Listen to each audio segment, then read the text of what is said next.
Buenos días a todos, buenos y lluviosos días. Muchas gracias a los que se lanzaron hasta acá de forma presencial y a los que nos acompañan por Zoom. Bueno, la actividad de hoy es el tratamiento inmunosupresor de las enfermedades inflamatorias intestinales. La idea es tener una puesta a punto con la doctora Pilar Noss, que ahora la voy a presentar, pero ya es por todos conocida, y después hacer una discusión de situaciones clínicas cortas que nos podemos encontrar todos en el tratamiento en estos pacientes. La vamos a coordinar acá la doctora Jimena Pasos y Jimena Rodríguez, soy la que habla. Y bueno, queríamos dar gracias como siempre a Carlos, a Cecilia, a toda la industria que nos apoya en estas actividades. Y bueno, sin mucho más, introducir a Pilar, que nos está haciendo este enorme favor de compartir con nosotros esta mañana acá, esta tarde para ella, que le estamos cortando un sábado que debe estar mucho más agradable que lo que estamos acá hoy. Bueno, todos la conocen, pero voy a hacer nada más un pequeño... La doctora Pilar Noss es jefa del Servicio de Medicina Digestiva del Hospital Universitario Politécnico de la Fe de Valencia. Es expresidenta del Grupo Español de Trabajo en Enfermedad de Crohn y Colitis Ulcerosa. Bueno, es una enorme especialista en esta materia. Es una amiga de muchos de los que están acá hoy.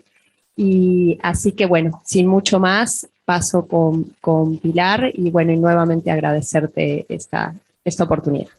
Muchísimas gracias a Jimenas y a toda la Sociedad de Gastroenterología de Uruguay que me ha permitido compartir estos momentos con vosotros. La verdad es que para mí es un auténtico placer porque me unen muchos lazos de amistad con muchos de vosotros y de verdad que aquí son las 2 de la tarde, yo comí antes que mi familia, hace un día magnífico, es como si fuera verano, aunque estamos en una especie de veroño que llamamos aquí, ¿no? Una mezcla de verano y otoño, y debemos estar a 25 26 grados.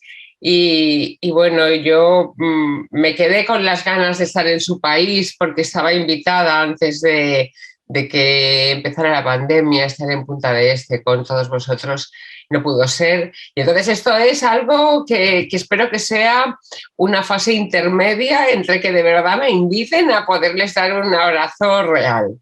Y bueno, se me ha encargado un tema que además me gusta porque yo hace muchísimos años, la semana pasada cumplí 60 años, y que es algo que me gusta comentar porque además fue el día de la Hispanidad, el 12 de octubre, que es mi cumpleaños y mi santo, y ya desde la perspectiva de ser una señora mayor y que llevo más de 30 años viendo muchos pacientes con enfermedad inflamatoria intestinal, vengo de la época de los prebiológicos y tengo pacientes con muchos años de evolución y he exprimido todo lo que he podido.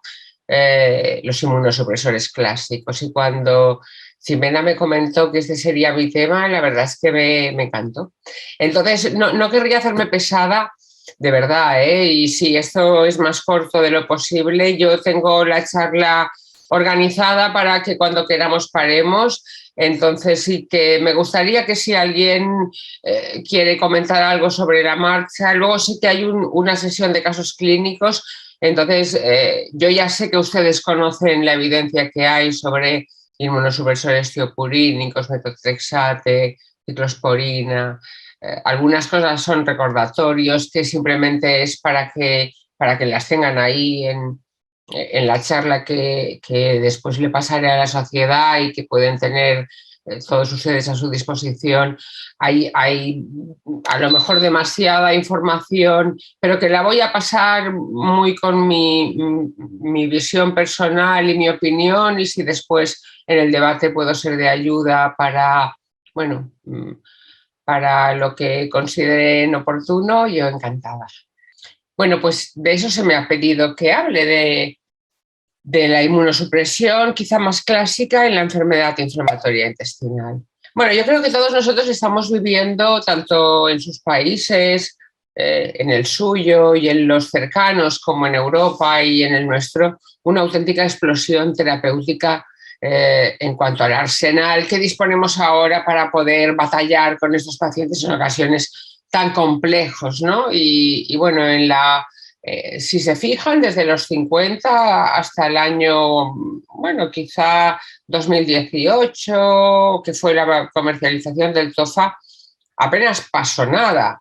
Estuvimos muchos años con anti-TNF, dos, uno intravenoso, otro subcutáneo, que ya sé que no tienen ustedes problemas de acceso ahí, pero yo que comencé la consulta de inflamatoria en nuestro hospital en el año 94, pues entonces no disponíamos más que de viejas moléculas, por así llamarlas, ¿eh? Y que teníamos que hacer una auténtica cocinilla para intentar que nos sirvieran. En un mundo en el que ahora puedes elegir todo esto, también según la disponibilidad que tenga el país o la sociedad científica para hacerlo, bueno, creo que merece un recuerdo nuestros antiguos aliados como son los inmunosupresores tiopurínicos, la azatioprina y la cismercaptopurina, el metotrexato y la ciclosporina. Entonces, bueno, yo cuando me pongo en la situación de cómo elegir un fármaco, obviamente me pasa como les pasa a todos ustedes, que bueno, conocemos la evidencia, que nos la vienen dadas las guías de práctica clínica, conocemos el riesgo, el beneficio, el impacto.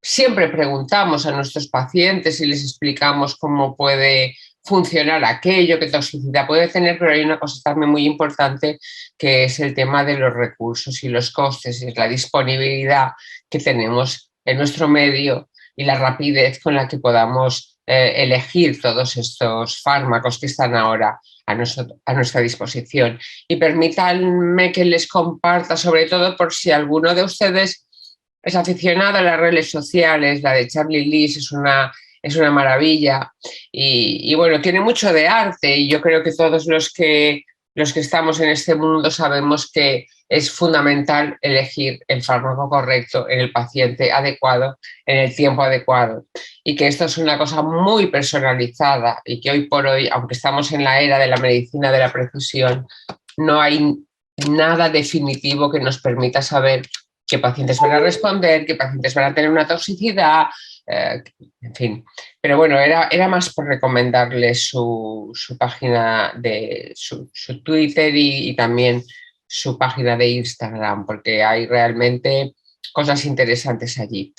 Y bueno, todos sabemos que pese a que tenemos todo este arsenal terapéutico, seguimos teniendo fracaso de terapias convencionales, seguimos necesitando hospitalizaciones, nuestros pacientes siguen sin conseguir una curación completa y seguimos teniendo necesidades no satisfechas en el mundo de la enfermedad inflamatoria intestinal.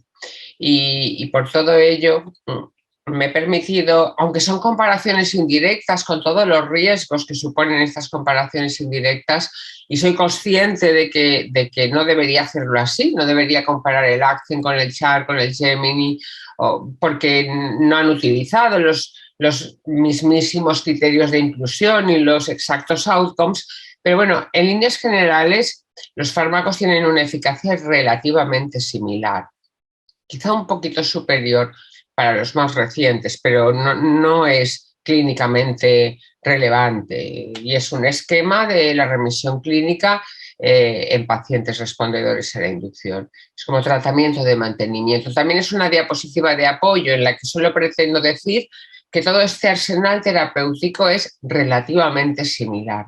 Desde la llegada de los anti-TNF no ha habido nada que haya resultado, bueno, pues lo que significó el anti-TNF para todos nosotros.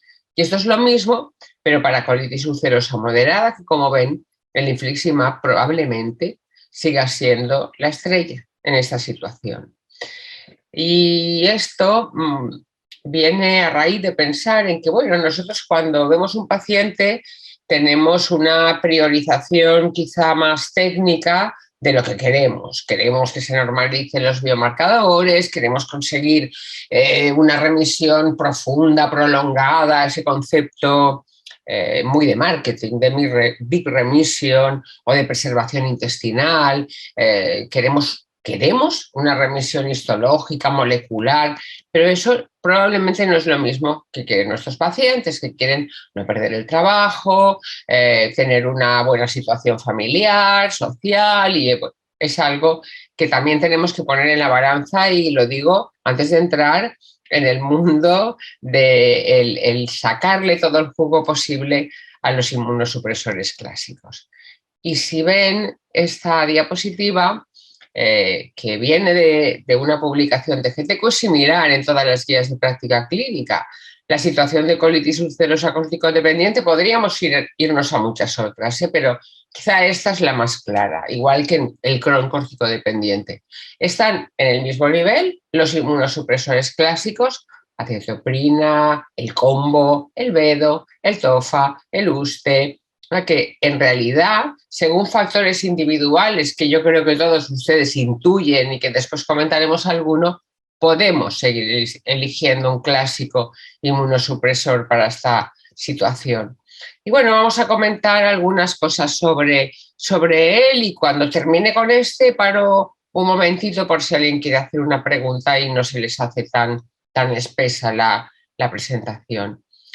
Yo creo que todos conocemos las indicaciones de los inmunosupresores tiopurínicos. En colitis ulcerosa, la estrella es el mantenimiento de la remisión, porque son fármacos lentos, todos lo sabemos, no sirven en los brotes agudos. Entonces, en la colitis ulcerosa son ideales para el mantenimiento de la supresión tras un brote grave que haya requerido ciclosporina o que haya requerido anti-TNF. En el Crohn también son útiles en la enfermedad perianal y en la prevención de la recurrencia. Aquí quizás son superados por los anti-TNF. Y después, en ambas ocasiones, son útiles para combinar con un anti-TNF para prevenir el fenómeno de la inmunogenicidad. Es decir, para que los pacientes no desarrollen anticuerpos frente a un anticuerpo monoclonal, que es el fármaco, y se dé el fenómeno de la persistencia disminuida o la pérdida de respuesta secundaria. Bueno, esta es una de las diapositivas así que la tienen. Después diré de dónde está sacada la bibliografía, por si quieren entrar en la web de GEDUCA y quieren además compartir el material con sus pacientes. La web de GEDUCA es la web de educación para pacientes de GTQ. Y bueno, aquí recogen los puntos más relevantes sobre la eficacia de las tiopurínicas, que son eficaces en mantener la remisión, sobre todo en la corticodependencia, que incluso en corticodependencia pueden asociarse a los salicilatos. No se aconseja su retirada, aunque de esto hubo mucha polémica de si se mantenían 4 años, el estudio Story y tal, cuando han sido útiles para el mantenimiento de la remisión y se utilizan tras el brote grave que ha sido resistente a esteroides si no habían sido llevados previamente. Después todas estas indicaciones las veremos con un poquito más de énfasis. Y también, aunque no sean lo ideal, teniendo hoy en día anti-TNF y biosimilares de anti-TNF en la enfermedad perianal, también tienen una cierta eficacia, a lo mejor uniendo su efecto sinérgico a los anti-TNF. Y bueno, pues como ya veíamos antes, pueden estar a la misma altura que fármacos como antiintegrinas, inhibidores de la JAK o inhibidores de la interleuquina 12-23 y bueno, en terapia combo para disminuir la inmunogenicidad. Y también en la reciente guía de la Asociación Panamericana de Cronicolitis, que yo creo que ustedes también participaron, se sugiere su uso y es una recomendación, metodología GREAT, con calidad de evidencia potente para mantener la revisión en corticodependientes y corticoresistentes, colitis ulcerosa, recomendada las dosis que ya conocen y bueno, incluso definiendo qué se considera corticodependencia y qué se considera corticorefractariedad.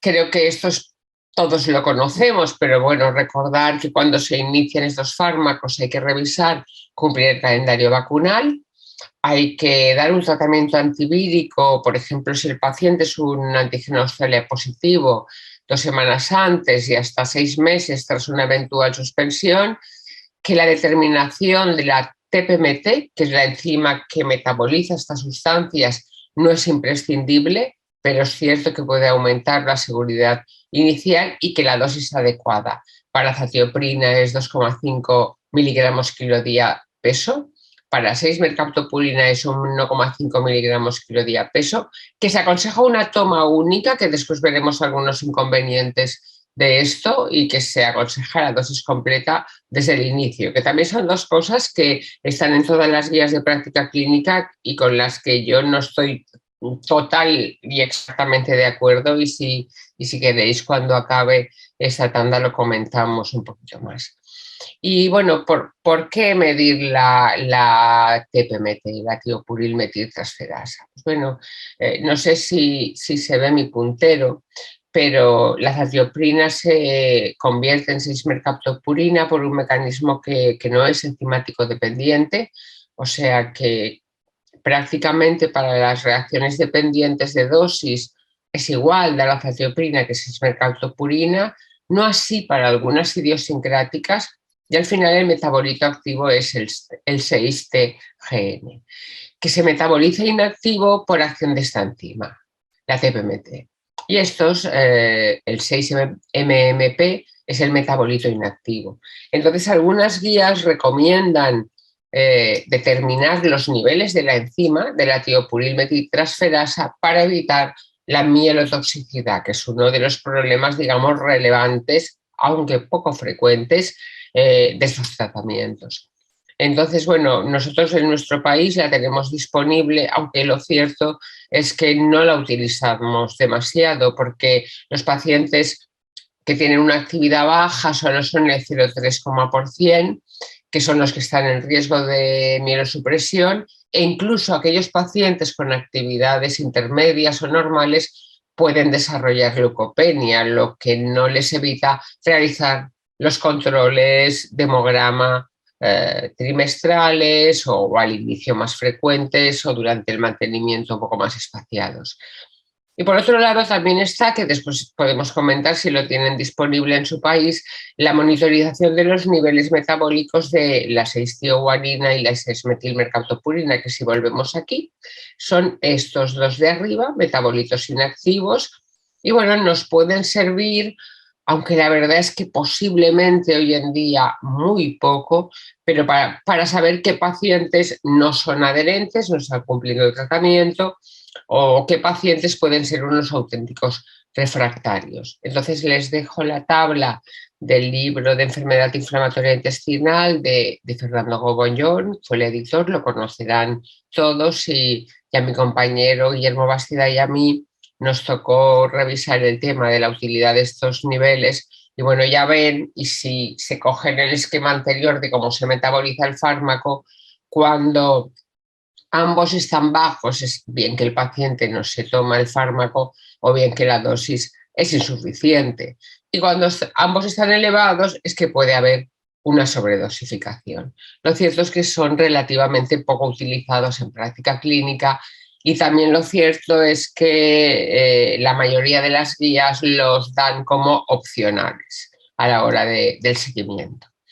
Y para que les suene, últimamente también se está hablando del uso de la 6-tioguanina, que es otro inhibidor de la síntesis de purinas, como es la azatioprina y la 6-mercaptopurina, y hay una revisión que, como está en Open, se la he dejado aquí, está en abierto, es una revisión creo que es muy buena, es mi opinión personal, pero que probablemente haya sido dirigido en un grupo asiático por Stephen Hanauer, y en ella habla de la utilización de 6-tioguanina también como alternativa a AZA o 6-mercaptopurina, y también de su metabolización por el NUT T15. Entonces, ambas actividades enzimáticas, la 6-CMPT y la NUT15, pueden ser determinadas en laboratorio y pueden hacer que haya un ajuste de la dosis de fármacos tiopurínicos.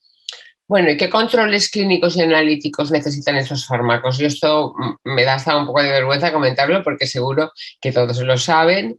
Hemograma y perfil hepático a las 2 semanas, al mes, el segundo mes, el tercero y luego cada 4 o 6 meses a partir del año.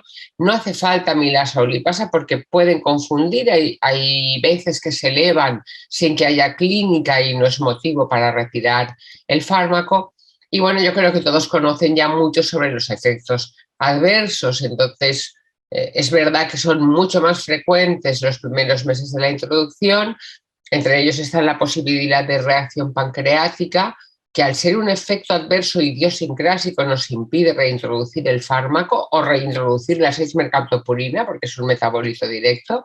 La intolerancia digestiva, que sí se puede revertir hasta en el 50% de los casos cambiando de azatioprina a 6-mercaptopurina. Los efectos idiosincrásicos como la fiebre, el rash, las altralgias, que normalmente nos impedirán volverlo a dar, y otros que son dosis dependientes como la toxicidad hepática o la toxicidad medular, que nos permiten jugar ya un poco con la dosis. De esos tenemos datos de nuestro país, en EIDA, que es la base de datos de CETECU.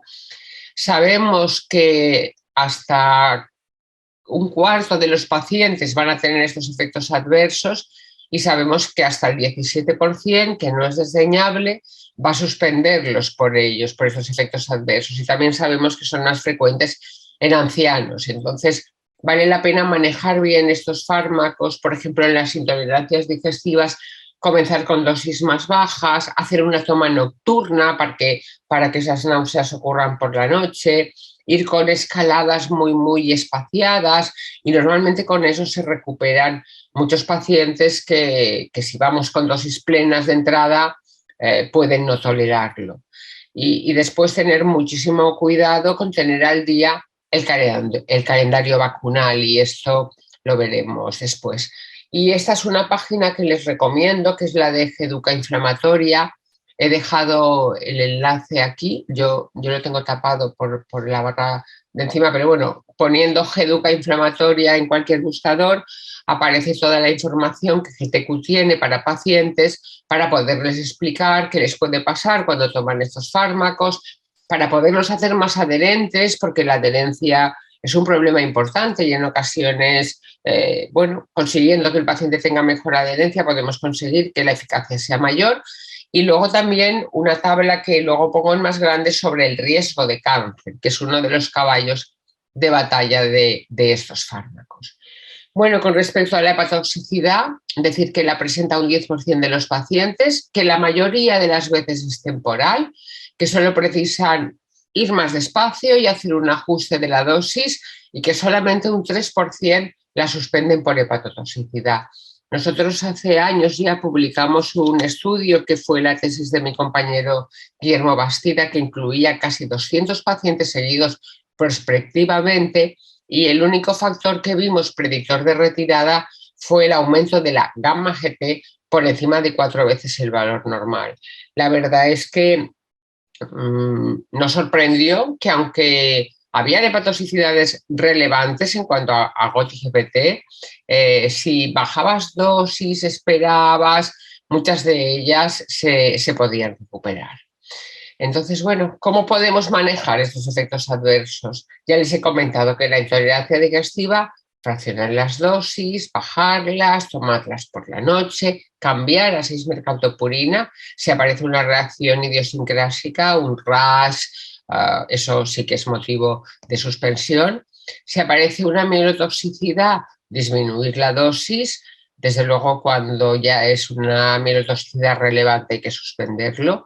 Y cuando aparece una hepatotoxicidad, pues bueno, pensar en esa situación que les comentaba, de ser un poquito más pacientes si el paciente no tiene ningún otro riesgo y se ha descartado cualquier otra situación, se ha preguntado sobre el consumo de alcohol, etcétera, etcétera. Esos pacientes, la mayoría de las veces, se pueden recuperar. Y bueno, la pregunta del millón y la que siempre está con nuestros pacientes es si esto tiene más riesgo de cáncer.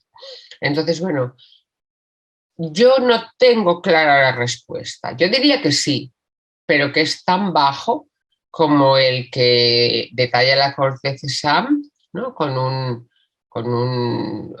una ratio de 5,2 o sobre todo, y en el área mediterránea es frecuente por el tipo de piel y por el sol, las neoplasias cutáneas no melanoma.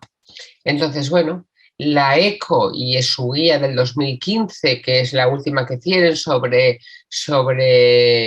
enfermedad inflamatoria intestinal y tumores, sí que dice que hay un riesgo de esta población, sí que dice que este riesgo puede ser que esté asociado a las tiopurinas, es verdad que este riesgo es mínimo y dice que no está del todo claro si este riesgo es lo suficiente como para dirigir nuestro tratamiento. Lo que sí que lo es para controlarlo muy estrechamente, ¿no? Y esta es la página que GEDUCA ofrece a sus pacientes cuando hablan del riesgo de cáncer, ¿no? Las personas sanas tienen un riesgo de 2 personas cada 10.000 de tener un linfoma no Hodgkin, que es el mismo de tener un accidente de bicicleta. Las personas sin tomar tratamientos aminosupresores o anti-TNF también tienen este riesgo. Y este riesgo es 2 o 3 veces mayor en aquellos pacientes que llevan combos o que llevan inmunosupresores y que es el mismo riesgo de que se queme un edificio. Lo digo porque, bueno, ellos así lo ponen en perspectiva, porque aunque tú digas, es entre el doble y el triple, bueno, pero es que es tan bajo que entre el doble y el triple sigue siendo muy bajo y hay que poner en la balanza el riesgo-beneficio. Incluso, y esto acaba de salir publicado ahora nada, es muy reciente, hace un par de años, no se ha demostrado en estudio en una población, como ven ahí, de 75.000 pacientes de Japón, que haya un mayor riesgo de linfoma que se asocia al virus de Epstein-Barr y a su probable replicación en aquellos pacientes que toman tiopurinas. Con lo cual, bueno, es una pregunta que exige precaución, obviamente, pero que sigue en el aire. Y en el libro, que también está disponible en la web de GCQ, que es del año publicado en el 2019, y la actualización es prácticamente esta, porque no ha habido nada relevante después. Ese capítulo lo hicimos mi compañero y yo, y aquí tienen los tipos de cáncer relacionados con el uso de tiopurinas y su riesgo asociado con su intervalo de confianza y su desviación. Y es verdad que hay que tener precaución con aquellos pacientes que han tenido un tumor del tracto urinario, de vejiga sobre todo, con aquellos pacientes bueno, que tienen antecedentes de vaso celular en la piel, y probablemente en estos pacientes hay que elegir otras opciones terapéuticas. Una cosa es que tú traes un paciente que ya ha tenido este tipo de tumor, donde no es obviamente aconsejable el inmunosupresor tiopurínico, y otra es el riesgo que tienen de desarrollarlo. ¿Y cómo lo podemos reducir? Pues bueno, el de la piel yo creo que todos lo sabemos, no hace falta hacerme aquí pesada con la fotoprotección, etcétera, etcétera. El del cáncer de cérvix yo creo que también lo sabemos, y sabemos de la importancia de las citologías anuales, de no fumar y de la vacunación, que no sé exactamente cómo estará en su país, pero aquí ya está gratuita en la mayoría de las comunidades autónomas, y además ahora hace nada, quizá la semana pasada, se ha incorporado también a la población masculina, que ya era hora. Y con respecto a los linfomas, pues es tan raro que, bueno, es estar atento a síntomas de alarma y tener clara el estatus de virus de Epstein-Barr antes de iniciar el tratamiento. Y todo esto, lo ideal es tenerlo muy solucionado y tener a nuestros pacientes pues vacunados y limpios de cualquier tipo de problema, como ocurre con la tuberculosis, antes de iniciar un tratamiento inmunosupresor. Y entonces, bueno, aquí tenemos lo que tenemos que hacer, que cribado previo antes del inicio de un inmunosupresor, y bueno, ya es lo que he comentado sobre el checklist de vacunas, que algunas veces se nos escapan. No hace mucho nosotros tuvimos un compañero médico ingresado por una neumonía grave, por neumococo, que realmente primero pensamos que era un COVID, pero que realmente habíamos descuidado su calendario vacunal y es importante. Yo creo que no solo para los que toman inmunosupresores, sino también para aquellos que toman biológicos y para la población general que ya tiene un riesgo de inmunosupresión simplemente por el hecho de tener una enfermedad crónica. Y si queréis podemos comentar aquí algunos aspectos. Si tenéis alguna pregunta, lo puedo ver en el chat o puedo dejar de compartir pantalla o si ven a vosotras me decís, espero aquí en el chat si hay preguntas. Los otros dos temas son mucho más cortos. Hola. Hola. Pilar, bueno, súper completa, súper didáctica, te agradezco. Mientras alguien, si quiere hacer alguna pregunta, nos dice. Yo solo acá, dime si tenéis alguna pregunta también, sobre una de las cosas que tú dijiste, vamos a tener otras instancias, pero el tema de cómo arrancar la satioprina, ¿verdad? Creo que es hasta algo casi personal el tema.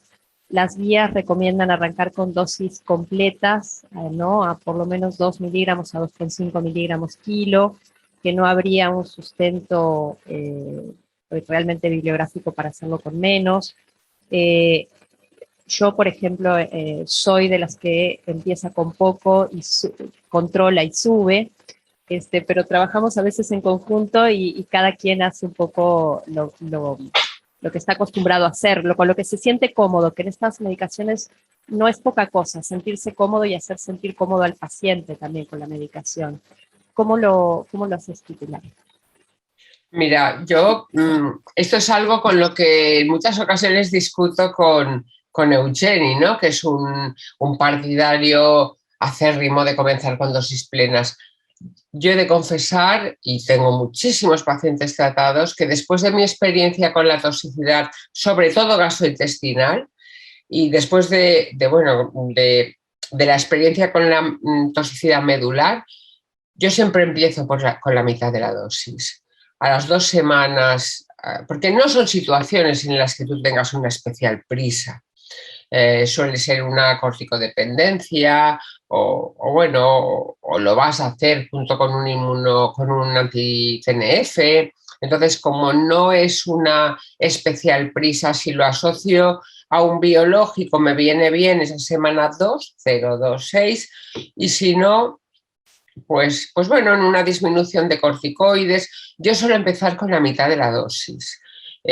Y a las 2 semanas hacemos un hemograma de control y un checklist de toxicidad, sobre todo digestiva, porque suele ser un problema si das dosis plenas, las náuseas, la epigastralgia, la dispepsia, y si en la semana 2 no hay ninguna alteración analítica y el paciente lo tolera, es ahí donde voy a dosis plenas. Que para un peso estándar de, vamos a ver, 80 kilos, aquí los comprimidos son de 50, van a ser 4 comprimidos, es muy cómodo. 2 y control en 2 semanas, si todo está bien, el control lo tienes enseguida porque son parámetros de laboratorio rápidos, pues ya subes a 4 y al mes haces el otro control. Yo lo suelo hacer así. Nosotros no tenemos disponible la medición de la TPMT, o sea, es artesanal, digamos. Ni falta que os hace. No es de las cosas que más nos apuran. Y, bueno, No, yo tengo una pregunta, que es también para ahorrar un poco, a veces nos tenemos la duda de qué hacer. En aquellos pacientes que, por ejemplo, una colitis, que por corticodependencia se empezó la satioprina, que de repente ya lleva más de 6 meses, un año, tenemos exámenes de control, una colonoscopia, por ejemplo, que no ve actividad, y en general los tenemos con la satioprina y mesalazina. ¿Hay algún momento que le podemos sacar la mesalazina porque creemos que el efecto lo está teniendo la satioprina o es conveniente seguirlas combinando? Esto hay datos en la literatura. Estuve a punto esta mañana cuando repasaba porque es una pregunta frecuente que todos nos hemos hecho y es una pregunta del millón. Los aminosalicilatos en nuestro país están financiados, pero no son baratos. y después tienen problemas de adherencia. Entonces, cuando un paciente lleva una combinación de inmunosupresores y salicilatos, a no ser que tú quieras un efecto sinérgico, o sea, que, no sé si me explico, que, por ejemplo, mantenga una cierta actividad biológica por una calprotectina elevada o por unas lesiones mínimas en la endoscopia, pero yo creo que si tú estás convencida que el fármaco que ha conseguido esa remisión clínica, endoscópica, serológica, ha sido la azatioprina, puedes retirar el salicilato y mantenerlo en monoterapia, que es lo que nosotros solemos hacer, porque la asociación lo que hace es que lo pagues con una falta de adherencia probablemente, con un aumento del costo, que tampoco es ninguna tontería, y desde luego con algo que no se sustenta con la evidencia. Otra cosa es que tú tengas un paciente, por ejemplo, una colitis ulcerosa, que ya lo tengas con un inmunosupresor tiopurínico porque viene de un ingreso, que ya estaba con salicilatos, se le puso un anti-TNF y lo has dejado así de mantenimiento y tenga una actividad leve. Entonces, bueno, antes de tirar la toalla y decir, bueno, pues es que esto ha fracasado ya, tal, bueno, ahí asociarlo para ganar en el efecto sinérgico no me parece mal. Pero en un paciente en remisión profunda mantenida, que tú consideres que tu fármaco para evitar la actividad ha sido el inmunosupresor, yo retiraría el salicilato, porque las ventajas que teóricamente pudieran ser como quimioprevención de cáncer de colon, no están demostradas. Lo que evita el cáncer de colon es la ausencia de inflamación, no el efecto del salicilato. Y creo que es una opinión que aquí ya no puedo decir que sea personal, como antes cuando decía cómo inicio yo el fármaco, ¿no? Como lo solemos hacer en mi unidad. Aquí creo que esto está sustentado por estudios científicos serios. Una pregunta, Pilar, querida, ¿cómo estás? Muy bien. Qué lindo verte, aunque sea a través de la pantalla. Sí.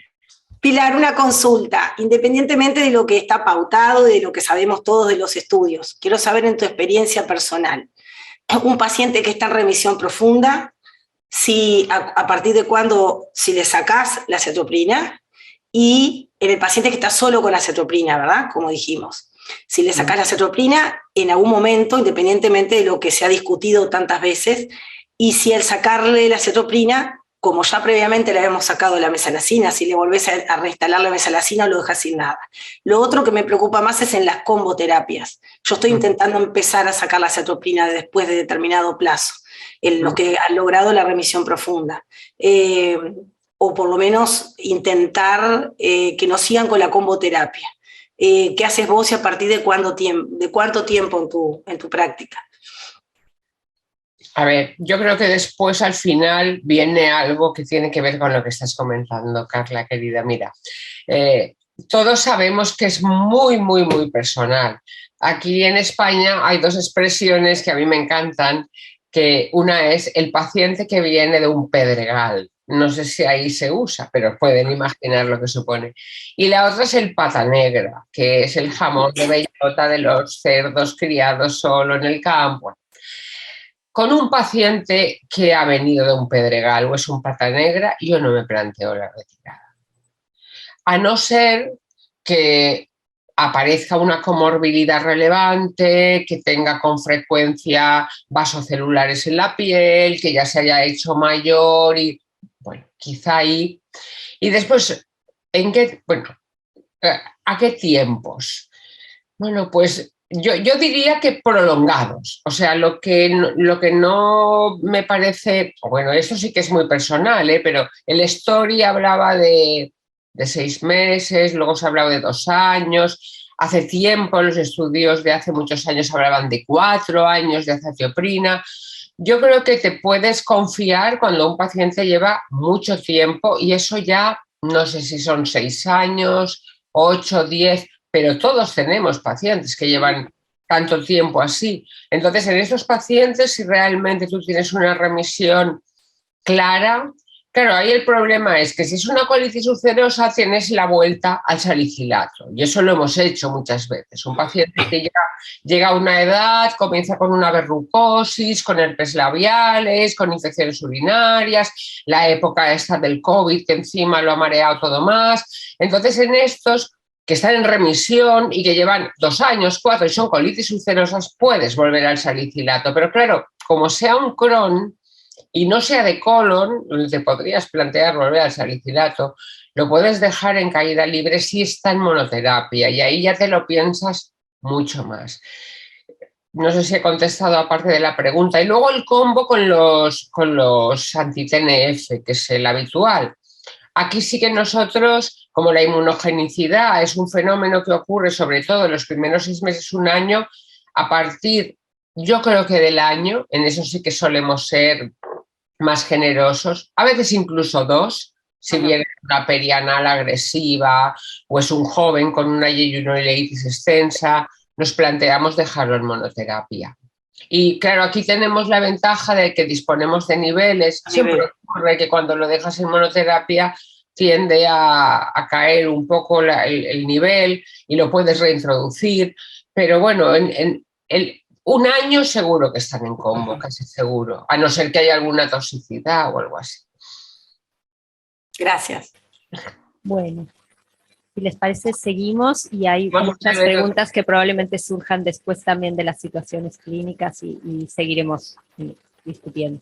Vale, pues vamos con el metotrexate, que es un fármaco al que yo le tengo mucho cariño porque cuando no había biológicos, estoy hablando en España del año 99, que bueno, para mí no hace tantísimo, pero en fin, claro, ya hace 22 años o 23, pero cuando no había y tenías una toxicidad medular o realmente una intolerancia que hacía que no pudieras usar la azatioprina y estabas ante un Crohn, era un fármaco que te podía rescatar hasta 1/3 de pacientes, que no es ninguna tontería.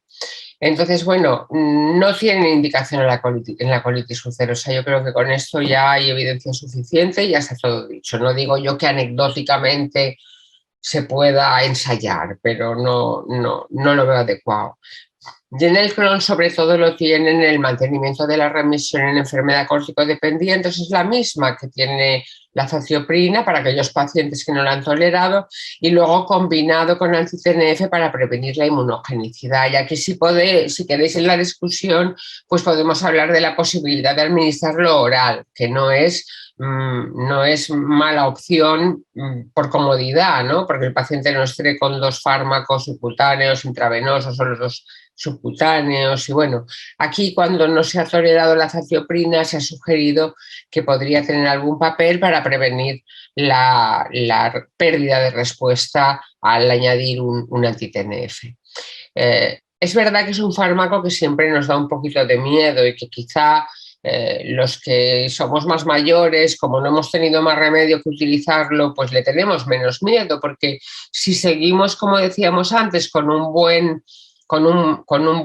seguimiento en cuanto a vacunaciones, desde luego no se le puede dar a alguien que tenga una esteatosis hepática con un FIB4 o en fin, que eso ya está claro, o que tenga algún tipo de hepatotoxicidad, una hepatopatía previa, pero bueno, si no, la verdad es que no suele, bueno, y una enfermedad pulmonar, porque también puede tener problemas pulmonares de fibrosis, igual que los tiene de fibrosis hepática.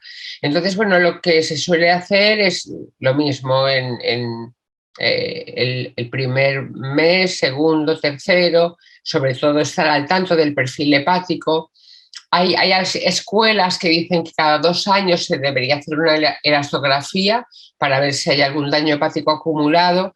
Lo cierto es que no está claro que si haya otras comorbilidades como consumo de alcohol o que sea un virus C positivo, donde obviamente, aunque lo hayas erradicado tal, ya te vas a plantear otro fármaco.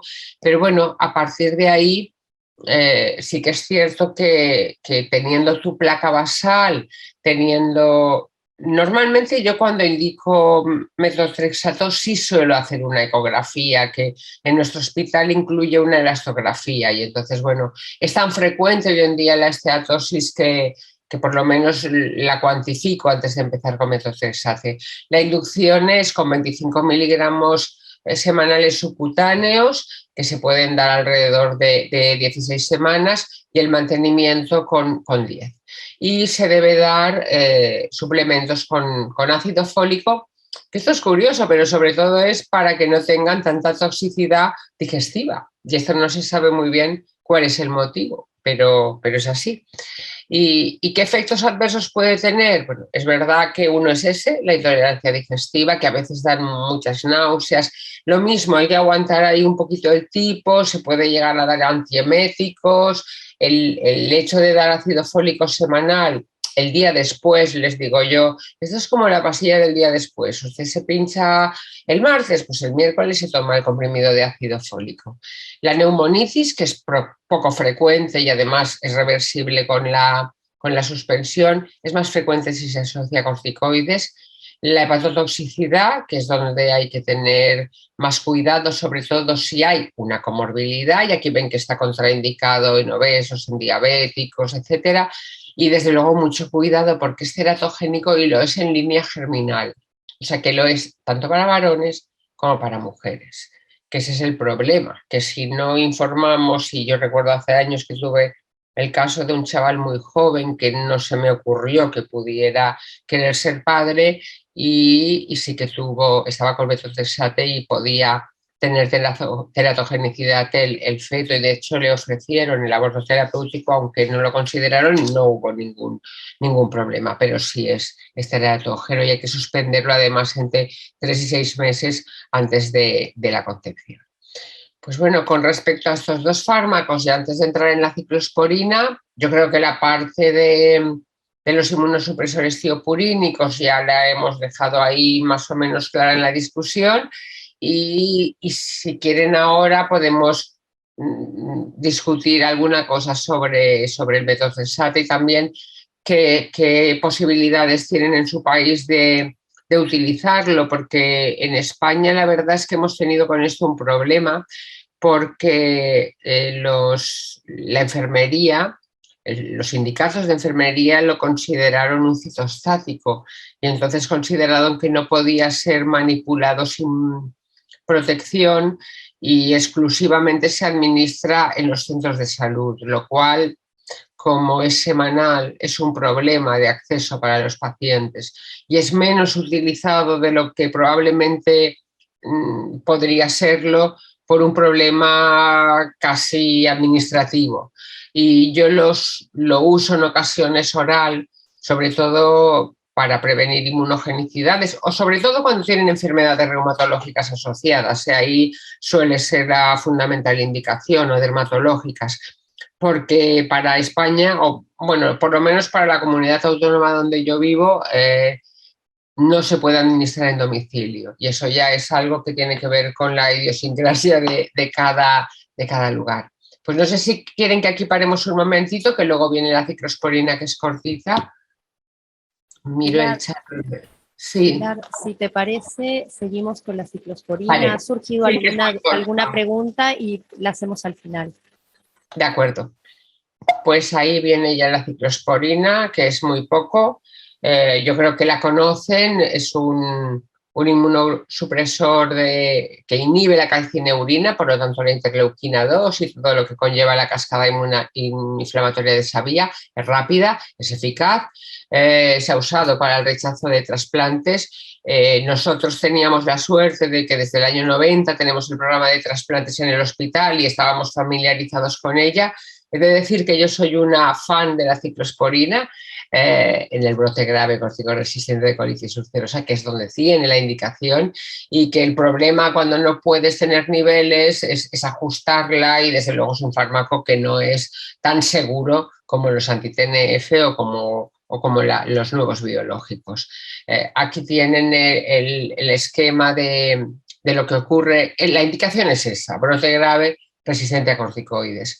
Entonces, bueno, la verdad es que los ensayos que hay al respecto de ciclosporina frente a infliximab, que se deben utilizar lo antes posible en esta situación, día 3, día 5, como ven en la gráfica del libro de GTQ, que está idéntica en todas las guías de práctica clínica.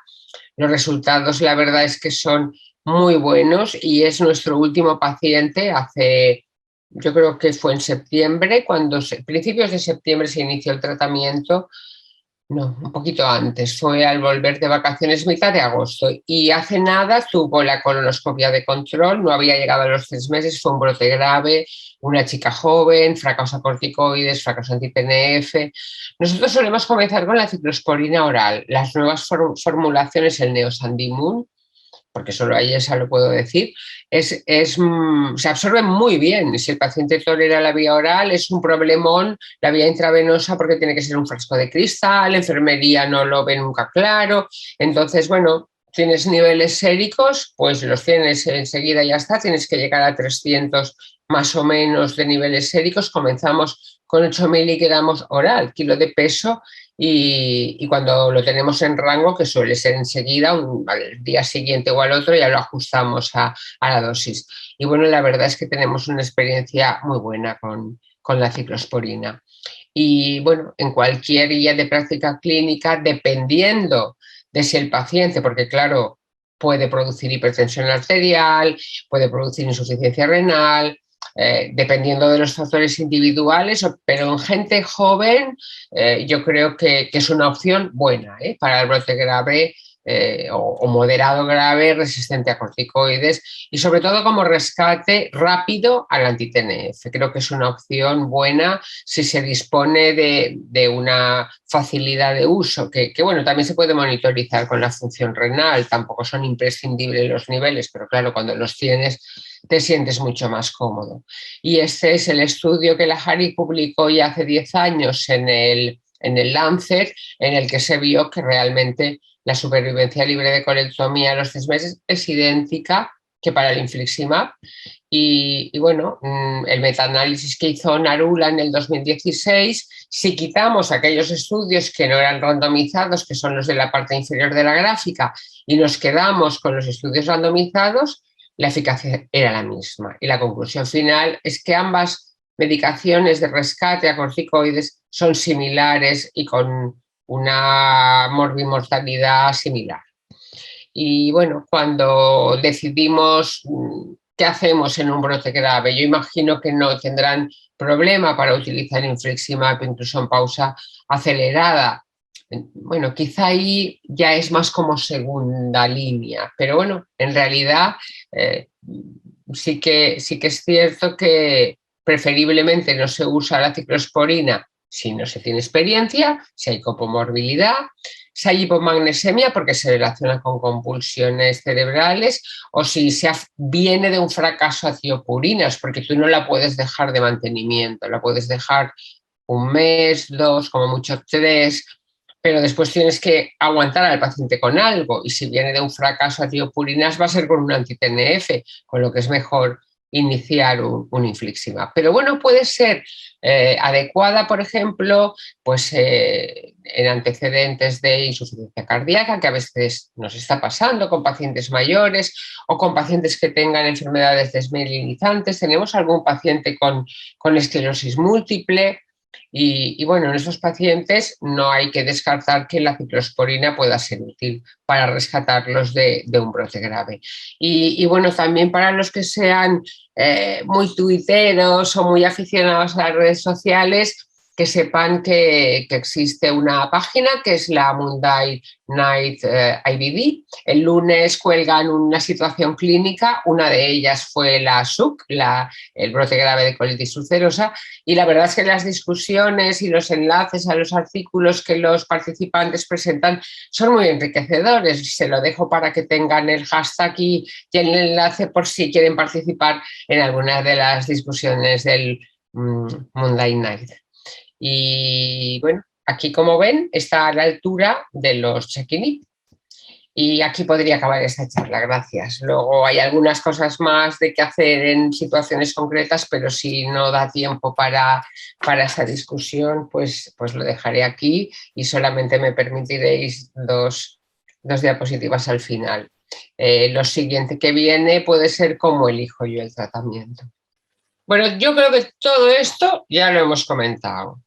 Todos tenemos claro, es el famoso Try to Target, al final acaba. Es que esto a mí me hace un poco de gracia, porque dices, a ver, si esto es lo de siempre llevado a que quede bonito, ¿no? Bueno, no hace falta comentar más. Todos intentamos individualizar el tratamiento para evitar un daño irreversible, y en este caso ha sido clarísimo, ¿no? Que todos intentábamos preservar esa perianal, que era lo que nos preocupaba. Y hemos visto casos de comorbilidades como el anciano, bueno, no tan anciano, porque 70 años estará el hombre estupendo, pero que hemos visto casos, pues eso, de corticodependencias, en los que queremos controlar la comorbilidad o que no empeore, y bueno, hemos visto casos de respuesta nula, y hemos hablado de la duración del tratamiento con combo. Entonces, al final, yo creo que estamos todos en la misma línea, elegir el tratamiento que pensamos nosotros de acuerdo con el paciente, que puede ser el mejor, monitorizar, optimizar, porque no todos los pacientes son iguales, y al final, ¿qué hacemos? Yo creo que todos con los nuevos tratamientos, pues ver qué ha llevado, a lo que ha fracasado, cuánto margen le queda, lo que os comentaba. Tener en cuenta la mochila previa, si viene. Hemos comentado de pacientes muy naif. En España se ven muchos pacientes operados 2 veces, que les han drenado accesos varias veces, porque supongo que aquí empezó el aumento de la incidencia hace ya unos años, y ahora estamos en cifras de que una persona de cada 300 tiene una enfermedad inflamatoria intestinal, y esto pues es una avalancha, y bueno, esto yo creo que todos lo tenemos en cuenta, ¿no? ¿Qué mochila lleva? Luego, bueno, ¿qué queremos? Si no corre prisa, que lo hemos visto en algún caso, si tiene comorbilidades, que también lo hemos visto. ¿Qué le vendrá mejor? También lo hemos visto, viene de no sé dónde, de lejos, tal. Esto pasa mucho también aquí en España, ¿no? En qué confiará más, se tomará la medicación, y desde luego ir controlando con lo que podamos, con ecografía, con calprotectina, aunque sea un control clínico, con endoscopia si es accesible. Bueno, esta es una foto que, como no he estado nunca en Uruguay, que espero estar, me la hice en el Liceo de Argentina. Entonces nos situamos en el escenario, vemos si estamos en formas agresivas donde interesa rapidez, como ya he visto que también hacéis vosotros. Ha quedado claro los pacientes frágiles donde prima la seguridad. Y bueno, no hemos hablado de pacientes con comorbilidades, pero también los tenemos todos. Y ahí también tiene su chance los nuevos fármacos, los Chaquinib, que están aprobados en otras indicaciones como artritis reumatoide, etcétera. Y si se hace un combo, que eso me gustaría contárselo porque para mí son experiencias recientes, yo intento que sea seguro. Si, por ejemplo, estoy manejando un Bedo, que es seguro, pues si tengo que añadir algo, me arriesgo con un metotrexate o con un AZA, que pueden tener más toxicidad. O si estoy con un USTE, que también es bastante seguro, pues me puedo atrever con un TOFA o con un metotrexate. Esas son situaciones de aquí, pues de multiresecados, pacientes con COIMIDs, y bueno, ya son situaciones de agresividad excesiva, que simplemente no voy a decir nada de esto, pero les dejo después lo compartiré con la sociedad uruguaya para que tengan la presentación completa, y cualquiera de ustedes que la quiera tener para tener las referencias o las imágenes la tiene disponible. Y bueno, otra cosa es que tengo que tener muy claro, aparte, uno era situarme en el escenario, 2, que entiendo como respuesta, porque el paciente, si sigue teniendo síntomas, porque muchos pacientes tienen dolor, están cansados, tienen astenia, tienen artralgias, pero quiero saber si tienen datos cuantificables, si tienen actividad, si tienen anemia, si tienen PCR alta, si tienen calprotectina, no sea que estemos ante una falsa ausencia de respuesta, colon irritable o situaciones en las que, bueno, el paciente no se toma la medicación o tiene un colon tubular o tiene una enfermedad de transmisión sexual y pensamos que es una proctitis refractaria. O sea que antes de hacer espirales extrañas de escaladas de biológicos o tal, pues descartar la falsa respuesta porque estamos ante otra patología. Entonces, bueno, optimizar, comprobar que el paciente será adherente, no olvidar las cosas sencillas, los corticoides tópicos, que no sé si están disponibles aquí. Aquí tenemos budesonida tópica, tenemos beclometasona oral. Bueno, antes de entrar en combos de biológicos y antes de, bueno, o insistir en la adherencia y en las dosis de nuestros inmunosupresores, inmunomoduladores clásicos. Monitorizar con lo que tengamos. No voy a explicar nada de esto, es el POCER, que simplemente demuestra que si monitorizas y actúas según monitorices, funciona mejor el tratamiento de la recurrencia postquirúrgica, o controlando con ecografía si hay disponibilidad en sus centros, ayuda a planificar cirugías en determinados pacientes. Es un caso clínico publicado que tampoco voy a decir más, lo dejo para que lo puedan tener disponible. Desde luego, contar con la opinión del paciente. Es un caso real, un paciente operado, intensificado con adalimumab, con 2 cuadros suboclusivos, con una estenosis cortita, más bien estenótica que inflamatoria. Se le explica qué piensa el paciente y todas las posibilidades que tiene, que son muchas, decide operarse, se opera, segunda resección, pero se queda con azatioprina, un viejo conocido inmunosupresor, y esta stereoscopia a los 8 meses, pero han pasado ya 4 años y el paciente está perfecto. Siempre hay que contar con las circunstancias del paciente porque cada paciente es un mundo. Estamos buscando la medicina más que personalizada, la palabra más adecuada creo que sería de precisión, y bueno, probablemente sea el futuro, como lo es en algunos tipos de cánceres o en oncología, sobre todo en hemato-oncología y en tumores de mama, pero que yo lo veo un pelín lejos de nuestro medio, con lo cual seguimos con nuestras cocinillas de momento y a ver qué nos depara el futuro. Es una foto de mi equipo.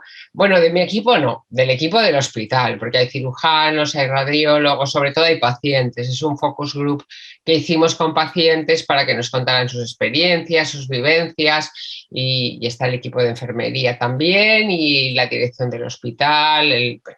Yo creo que este tipo de reuniones para saber qué piensan ellos de lo que estamos haciendo con su salud es importante. Y bueno, un abrazo especial a alguien que estuvo 1 mes allí, prepandemia, y un abrazo muy fuerte.